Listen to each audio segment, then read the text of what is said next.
So our second chapter is an empire across 3 continents. So यहाँ पर हम Roman empire के बारे में पढ़ेंगे जो कि 3 कॉन्टिनेंट्स में फैला हुआ था। सो ये हमारा सीक्वेंस होने वाला है इस चैप्टर का। हम अर्ली पीरियड ऑफ एम्पायर को स्टडी करेंगे, 3rd सेंचुरी क्राइसिस के बारे में देखेंगे, general literacy, culture, economic expansion, workers के ऊपर कैसे कंट्रोल किया जाता था, सोशल हियरार्कीज क्या थी रोमन एम्पायर में, late antiquity. So this will be our sequence of this chapter. Let's start with this chapter. सबसे पहले let's talk about the sources. भाई हमें कहाँ से पता चला है रोमन एम्पायर के बारे में, ये हिस्ट्री हमें कहाँ से पता चली है, what were the sources of all these things. So Rome histories के बहुत ज़्यादा रिच सोर्सेज देखने को मिले हैं। सो सोर्स मटेरियल को हम 3 सेक्शंस में बांट सकते हैं, text material, documents and material remains. यानी कि हमें बहुत सारे टेक्स्ट देखने को मिले हैं, इंस्क्रिप्शंस कह सकते हैं, अलग अलग फॉर्म्स में हमें टेक्स्ट देखने को मिला है। एनल्स हम कह सकते हैं, पेपरस स्क्रॉल्स होते थे। सो अलग अलग तरीके का टेक्स्ट मटेरियल मिला है, बहुत सारे डॉक्यूमेंट्स मिले हैं, बहुत सारे मटेरियल रिमेन्स जैसे कि रोमन एम्पी थिएटर हो गया, बिल्डिंग हो गई। तो ये कुछ हमें मटेरियल्स मिले हैं। एंड एम्फोरे एक मटेरियल होता था, ठीक है, पोर्ट्स होते थे स्टोरेज के लिए। सो जो भी मटेरियल मिला है, जो भी मॉन्यूमेंट्स मिले हैं, वो आते हैं मटेरियल रिमेन में। तो ये कुछ चीज़ें थी जिससे हमें रोमन हिस्ट्री के बारे में पता चला है, हम रिकन्स्ट्रक्ट कर पाए हैं। सो रोमन एम्पायर का जो फेज़ है उसको 2 पार्ट्स में डिवाइड किया जाता है, early Roman empire and late Roman empire. So early Roman empire को समझते हैं। सो मैं आपको बता चुकी हूँ कि रोमन एम्पायर को 2 पार्ट्स में बांटा जाता है, early and late. So 3rd century से पहले का टाइम पीरियड है, that is known as early Roman empire, और जो उसके बाद का that is known as late Roman empire. तो ये जो है हिस्टोरिकल वाटरशेड है, 3rd सेंचुरी जो है एक हिस्टोरिकल वाटरशेड की तरह है between late and early Roman empire, ठीक है। सो मतलब एक डिवीजन की गई है 3rd सेंचुरी से ही। सो रोमन एम्पायर बहुत सारी टेरिटरीज का एक मोज़ेक था, बहुत सारे कल्चर्स देखने को मिलते थे रोमन एम्पायर में। They were bound by a common system of governance, यानी कि मतलब इतनी ज़्यादा डाइवर्सिटी, इतना ज़्यादा वाइब्रेंट था रोमन एम्पायर, लेकिन there was a common system of governance. बहुत सारी लैंग्वेजेस बोली जाती थी across the empire, and administration के लिए लेटिन और ग्रीक का यूज़ किया जाता था।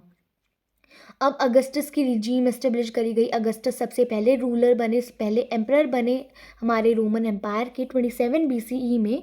एंड उन्होंने प्रिंसिपेट बोला इस रिजीम को, यानी कि अपने आप को रूलर ना कह के उन्होंने प्रिंसिपेट कहा। अगस्टस ही एकमात्र रूलर थे, एंड उनके पास ही सारी पावर होती थी रोमन एम्पायर की। सो उन्हें जो है प्रिंसिपेट कहा गया, यानी कि a leading citizen.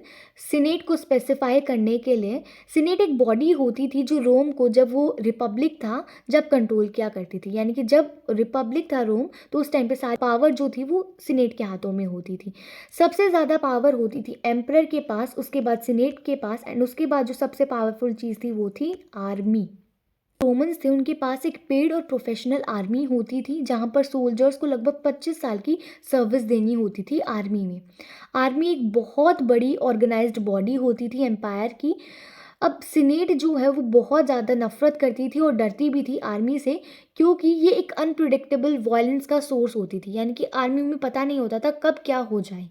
So 2nd century में रोमन एम्पायर अपने पीक पे था, तो इस टाइम पे रोमन एम्पायर स्कॉटलैंड से लेके आर्मीनिया के बॉर्डर्स तक फैला, और सहारा से लेके यूफ्रेट्स तक, यानी कि 2nd सेंचुरी में सबसे ज़्यादा एक्सपेंशन देखने को मिला था रोमन एम्पायर में।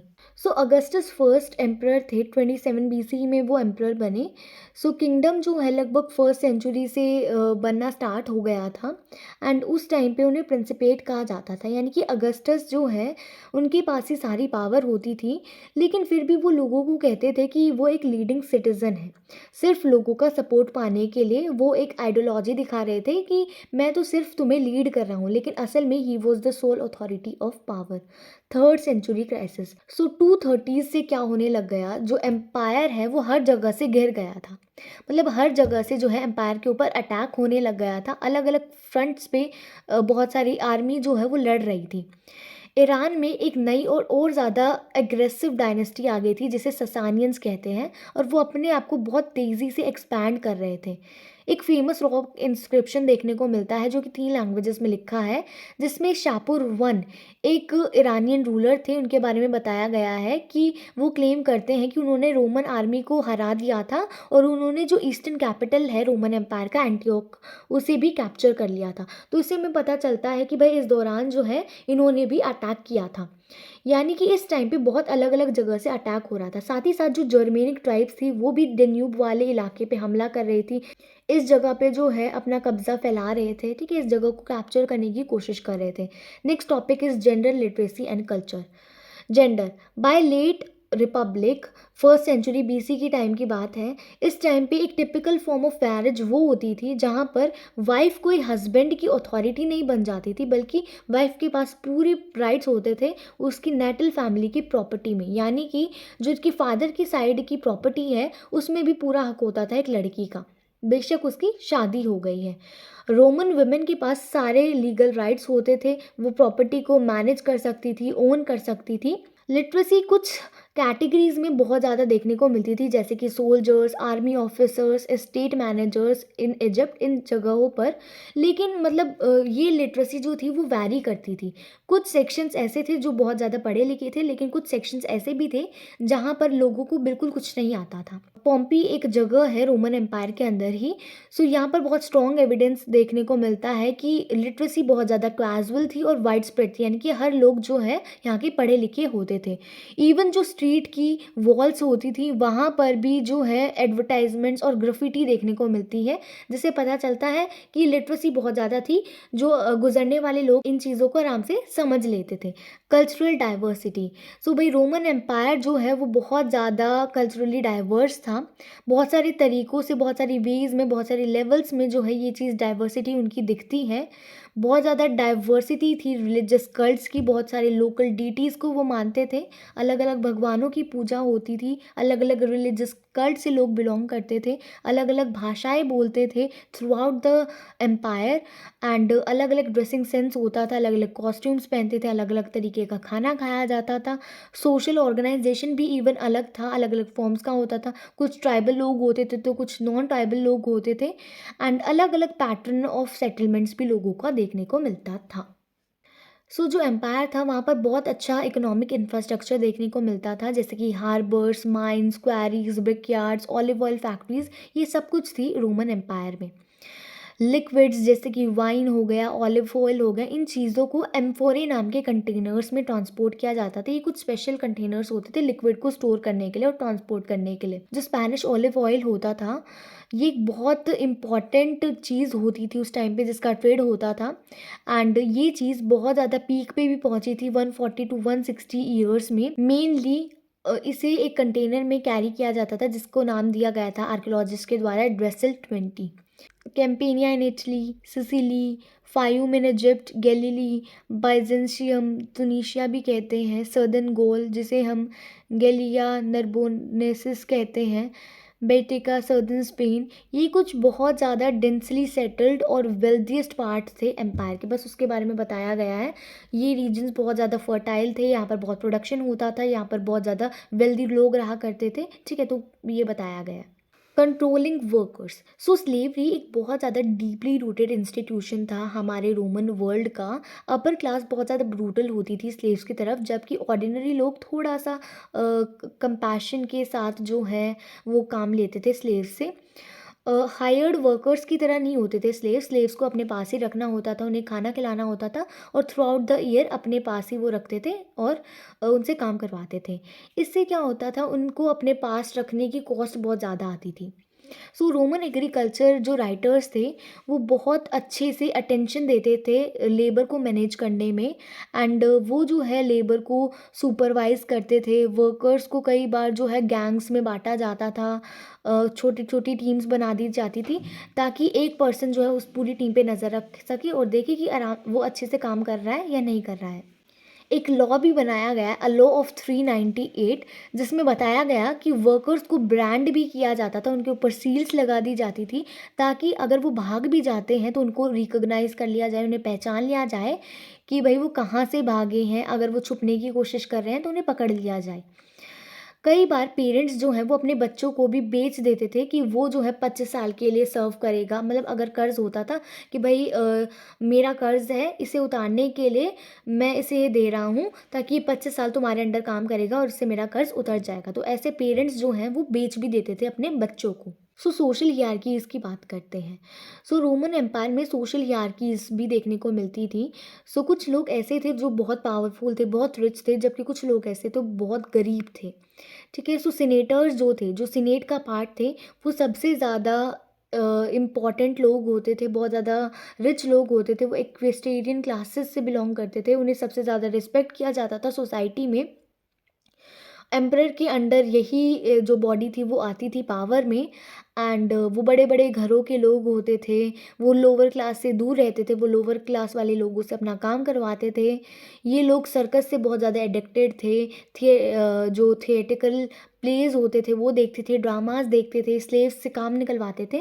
तो ये जो है वो रिच लोग क्या करते थे। लेट एम्पायर के दौरान 4th सेंचुरी के शुरुआती टाइम की बात की जा रही है। उस टाइम पे जो फर्स्ट और सेकंड ग्रुप होते थे, जो एम्परर्स होते थे, जो सीनेट होते थे, वो एक एक्सपैंडेड और यूनिफाइड एरिस्टोक्रेसी बनाते हैं। भाई रोमन एरिस्टोक्रेसी में बहुत ज़्यादा रिच लोग होते थे, लेकिन कई बार इनके पास कम पावर होती थी। जो मिलिट्री एलीट्स होते थे, जो रिच भी होते थे, जो पावरफुल भी होते थे, दे वर सम एक्सेप्शंस। उनके पास पावर भी होती थी, पैसा भी होता था। सो मिडिल क्लास में वो लोग आते थे जो इम्पीरियल सर्विस देते थे, यानी कि जो ब्यूरोक्रेसी में सर्विस देते थे, आर्मी में सर्विस देते थे, साथ ही साथ प्रॉस्पेरस मर्चेंट्स और फार्मर्स भी मिडिल क्लास का पार्ट होते थे। लोअर क्लास को कलेक्टिवली ह्यूमिलियर्स कहा जाता था। अब इसमें रूरल लेबर फोर्स आती थी। जो लोग लार्ज स्टेट्स में काम करते थे, जो वर्कर्स होते थे, जो इंडस्ट्रियल एरियाज़ में काम करते थे, माइनिंग्स में काम करते थे, जो माइग्रेंट वर्कर्स होते थे, they were the part of lower classes. बहुत सारे स्लेव्स होते थे जो कि वेस्टर्न एम्पायर में बहुत ज़्यादा देखने को मिलते हैं। वो बिल्कुल नीचे आते थे सोशल हियरार्कीज़ में। जो लेट रोमन ब्यूरोक्रेसी होती थी, चाहे वो हायर हो, चाहे वो मिडिल हो, सो ये बहुत ज़्यादा एफ्लुएंट ग्रुप था, क्योंकि इनको बहुत ज़्यादा सैलरी मिलती थी, वो भी गोल्ड की फॉर्म में। लेट एंटिकिटी बेसिकली ये वो टाइम है रोमन एम्पायर का जब रोमन एम्पायर जो है वो ख़त्म होने लग गया था। सो कॉन्स्टेंटाइन वॉज अनदर रूलर। तो इन्होंने बहुत बड़ी बड़ी इनोवेशन की थी अपने टाइम पे इन द मॉनेटरी स्पेयर। इन्होंने कुछ नए denominations of the coins introduce करे। सॉलिडस, ये एक सिक्का था जो कि 4.5 ग्राम का होता था, प्योर गोल्ड का होता था। एंड ये रोमन एम्पायर में चलता था। सॉलिडस बहुत बड़े स्केल पे जो है बनाए गए थे एंड मिलियंस में इनकी सर्कुलेशन होती थी। अब हमें बहुत सारे रिकॉर्ड्स देखने को मिलते हैं जिससे पता चला है कि लोग बहुत ज़्यादा इन्वेस्टमेंट करते थे रूरल एस्टेब्लिशमेंट्स में, इंडस्ट्रियल इंस्टॉलेशंस में, जैसे कि oil press, glass factories, screw presses, multiple water mills, इनमें लोग बहुत पैसा लगाते थे। बाद में रोम में ब्यूरोक्रेटिक अपर मिडिल क्लास देखने को मिली। ये लोग जो हैं वो गोल्ड की फॉर्म में लेते थे। करप्शन बहुत ज़्यादा बढ़ गया था रोमन एम्पायर में आखिरी के कुछ सालों में। जुडिशियल सिस्टम और administration of military supplies had been plagued by the corruption. ये चीज़ें भी ख़राब हो गई थी करप्शन की वजह से। 4th सेंचुरी में बहुत ज़्यादा कल्चरल और इकोनॉमिक मूवमेंट्स देखने को मिले। कॉन्स्टेंटाइन ने बहुत इंपॉर्टेंट डिसीजंस लिए, क्रिश्चियनिटी को ऑफिशियल रिलीजन बना दिया। जूडाइज्म ये एक बहुत इंपॉर्टेंट रिलीजन था after Christianity in the Roman empire. Judaism monolithic होता था, बहुत सारे वेरिएशंस थे जुडाइज्म में लेटर एंटिकिटी के टाइम पे, यानी कि जब रोमन एम्पायर ख़त्म होने लग गया था उस दौरान बहुत बड़ी वॉर देखने को मिली रोम और ईरान के बीच में in the early decades of 7th century. जो ससानियंस थे, जो डायनेस्टी थी जो बहुत एग्रेसिव थी, it was an Iranian dynasty. ये जो है रूल कर रहे थे सिंस 3rd सेंचुरी एंड इन्होंने अटैक कर दिए थे eastern provinces of the Roman empire including Egypt. But ये जो प्रोविंसेस थे ये बैजेंटाइन एम्पायर के दौरान जो है वापस से कैप्चर कर लिए गए थे 620s के दौरान। अब रोमन एम्पायर जो है वो बैजेंटाइन के नाम से जाना जाने लग गया था।